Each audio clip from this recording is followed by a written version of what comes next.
Okay, welcome students to this session of political science class with me.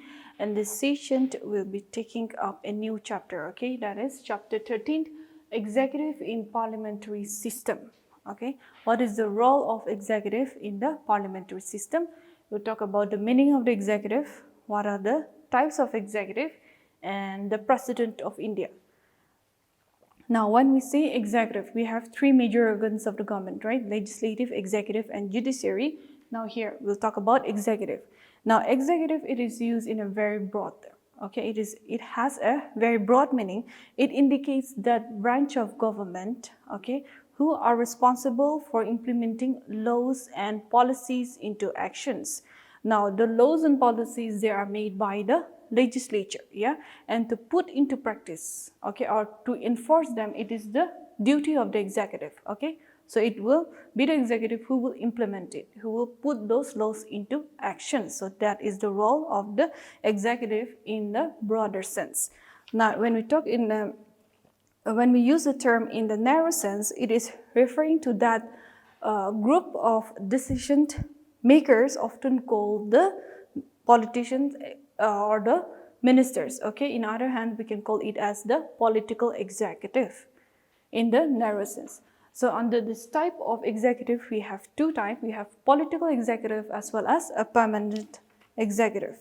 Now, when we talk about political executive, we are referring to the head of the state, okay? Head of the state as well as the head of the governmental departments. When I say head of the state, it is referring to the president, vice presidents, okay? Now, when I put it into this word central executive, okay, in India, central executive is referring to the president, vice president, prime minister, councils of ministers. They are considered or they are branded as central executive. Okay, now the central executive or the political executive, their term or their tenure is not permanent. Okay, now it will depend on elections. If they win elections after 5 years, that means they will continue or they will be considered as a political executive. And on the other hand, if they loses the election, they will be no more considered as a political executive. That is the reason why their tenure is not permanent. Okay. Now, the role or the functions of the political executive, it is, since it is not permanent, they come and go. Okay. They come and go depending on the election, the winning in the elections. So this is the reason why the executive, they are also known as political executive. Now, when we talk about permanent executive, it is referring to the civil servants, okay, or the top bureaucracy.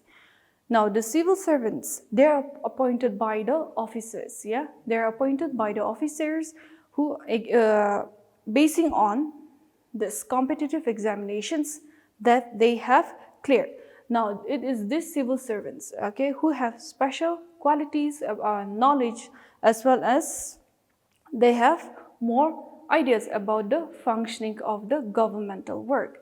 Now, the tenure of this permanent executive, it is somewhat permanent. We can say it as a permanent because the tenure is over 30 years. That is the reason why the tenure, it is generally considered as permanent. Now, the importance of the civil servants, it has been increasing with the increased work or increased activities of the state. So, under the types of executive, we have political and permanent executive. The difference between these two will be political executive, they are the ministers, okay, the head of the states. And the permanent executive, they are referring to the civil servants who have been recruited through competitive examinations and appointed by the president, okay. Now, when we talk about the tenure, political executive, the tenure is not permanent, and this permanent executive, their tenure is somewhat permanent, okay. So, these are the two types of executive. Now, under the executive, the head of the state, this one, President of India, we'll discuss this. Now, the President of India at present is, in India, is Ramnath Kovind, right? Now, he is the head of the state, yeah?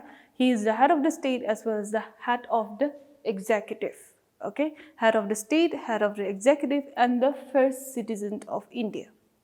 All right, this is the President. Now, when we talk about elections, The first is election. Now, since the president, he is the head of the Indian Union, that means the head of the Indian Union means his powers and function, it extends both the union and the state. Yeah, that's the reason why during the elections, not only the MPs but the MLAs have a vote in the elections. Okay, MPs is referring to members of parliament. When I say parliament, it is referring to Lok Sabha and Rajya Sabha. Okay, and when I say MLAs, it is referring to members of legislative assembly, that is in every state. We have around 29 states. Yeah, so they have a vote, or they have a say in the elections to the president.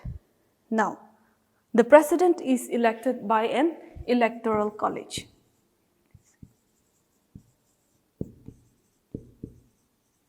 Okay, the electoral college. Now, who consisted of the electoral college? Now, the electoral college, it is consisted of the MPs and MLAs.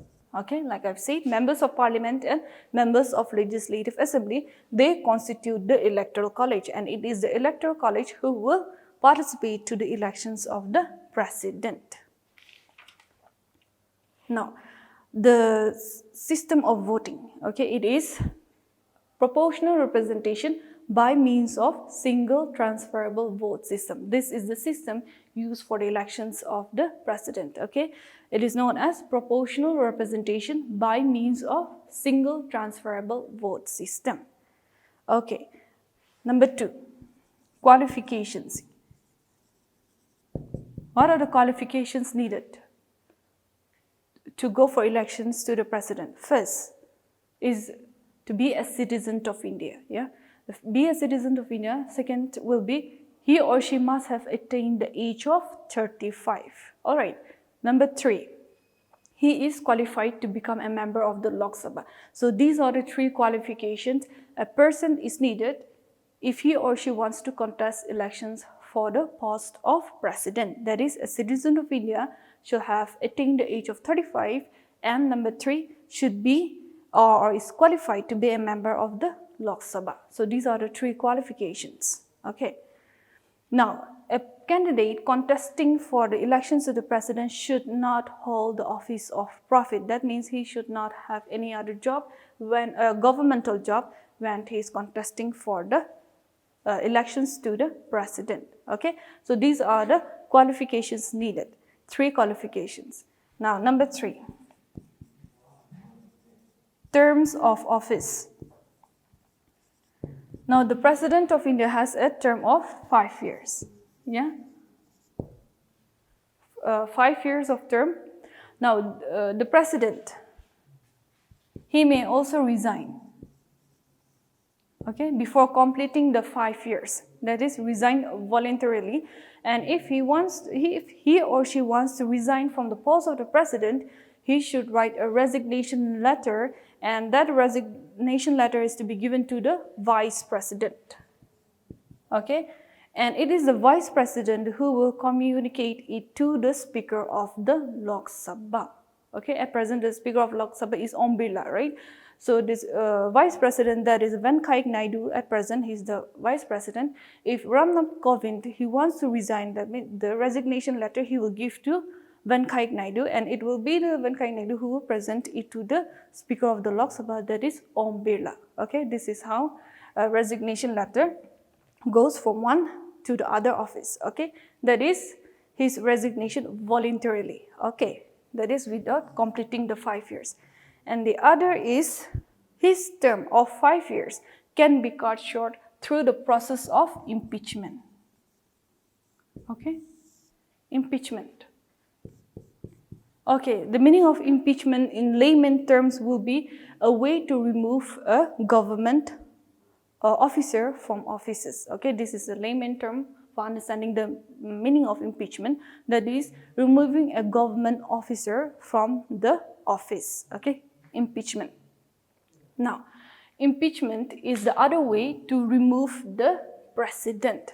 Now, the impeachment can happen only if the president violates the constitution. Okay, if he violates any provisions of the Constitution, impeachment can happen. If not, then the impeachment process cannot start. Okay, it is only when the president misuse or misinterpret or violates the Constitution, impeachment can happen. Now, the impeachment, this resolution or proposal. Okay, a resolution or proposal for impeachment, it can happen in both houses of the Parliament.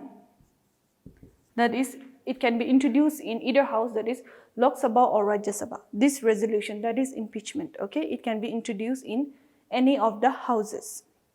Now here, for example, if the impeachment is introduced in the Lok Sabha has to have a special majority, that is 2/3 majority.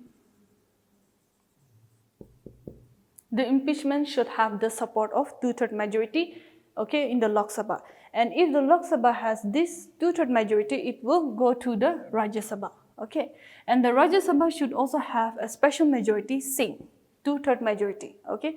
The Rajya Sabha, they will go through the proposal or the resolution of what the Lok Sabha has written, okay, on why they want to impeach the president. And if the Rajya Sabha also favors the points of proposal that the Lok Sabha has made, and they have given the 2/3 majority, that means the impeachment process is complete and the president stands impeached.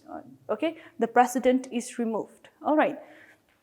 Now, the removal, the date will be on which the resolution is passed. If it is passed in the 21st of November, that is 2020, that means the president is removed on this date, okay, when the resolution comes into effect.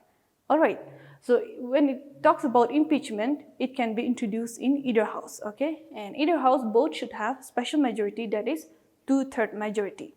Okay, so this is how impeachment process is made against the president if he or she violates any provisions of the Constitution.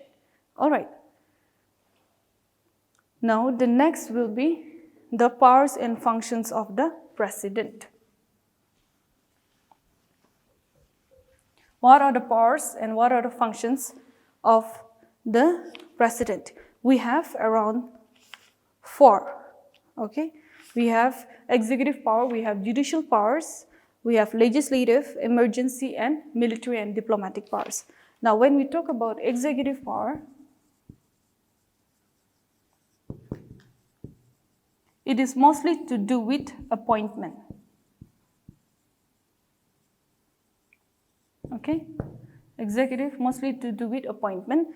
It says that the Constitution says that all the executive power should be vested in the hands of the president. Yeah, so that's the reason why the president appoints the prime minister. Okay, and it is on the advice of the prime minister, the president will appoint the council of ministers. Okay, so it's mostly to do with appointment. Apart from this, the president will also appoint the comptroller and auditor general, attorney general, okay, the judges of Supreme Court and the High Court. They will also appoint ambassadors who are to represent India abroad. Okay, so mostly the executive power of the president deals or talks about his appointment. Okay, appointing the prime minister, the comptroller, auditor general, something to do with audit, the attorney general, that is to do with the law officer, the judges of the Supreme Court, High Court, and the ambassadors who are to represent India abroad. Okay, so these are the appointment powers of the appointment power or the executive powers of the president. Now, the next is the military and diplomatic power. Military and diplomatic power. Okay, under the military and diplomatic power, it is said that the president is the supreme commander of the armed forces of India, right?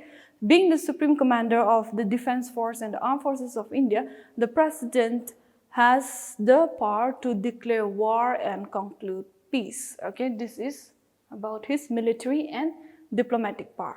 Okay, He has the power to declare war as well as conclude peace. Now, when we talk about the diplomatic power, it is the president, okay, who will appoint Indian representative abroad. All right. Now, it is the president also who will receive ambassadors, okay, high commissioners and diplomats, envoys from other countries. That means if India is going to have a bilateral or a trilateral talk in India with other countries, now this top diplomat will be received in the name of the president. Okay, so this is all about the diplomatic power. Now,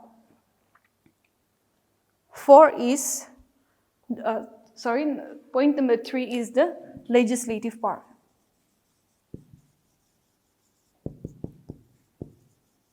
When we talk about legislative power, is somewhat to do with law. Okay, it's talking about the law.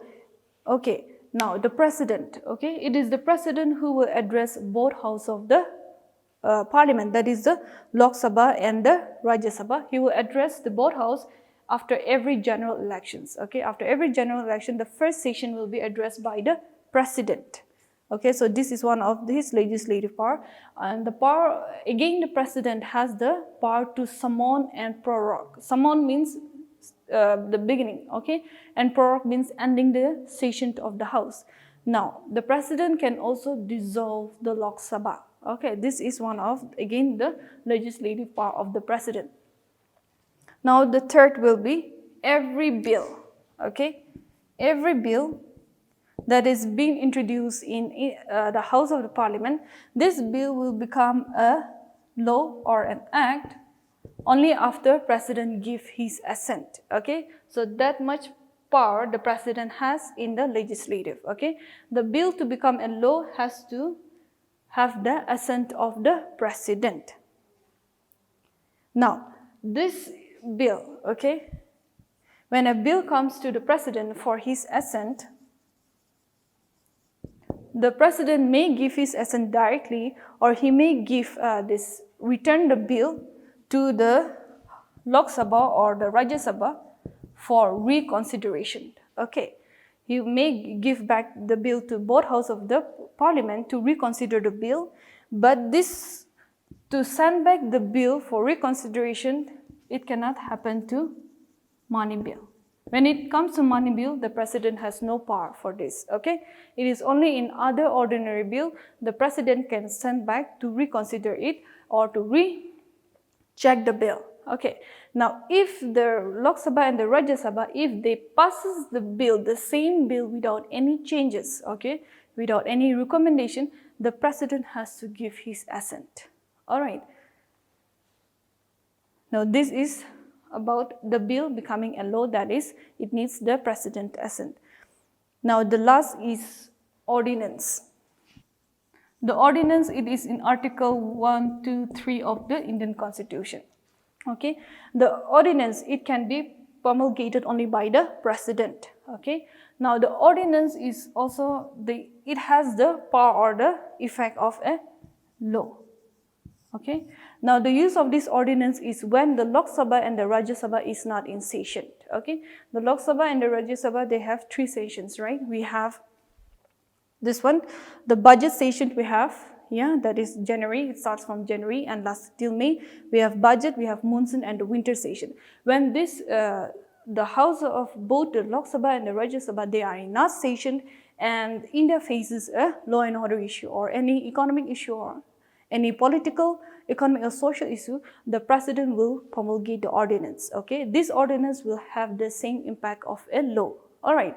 And the time period of this ordinance is 6 months to 6 weeks. That it means when the next session comes, this ordinance will not be there, okay? So the time limit of the ordinance months and 6 minutes. So these are some of the legislative power that the President has, okay? That is to summon and prorogue both the house. He will address both the house after every general elections. The President can even dissolve the Lok Sabha, okay?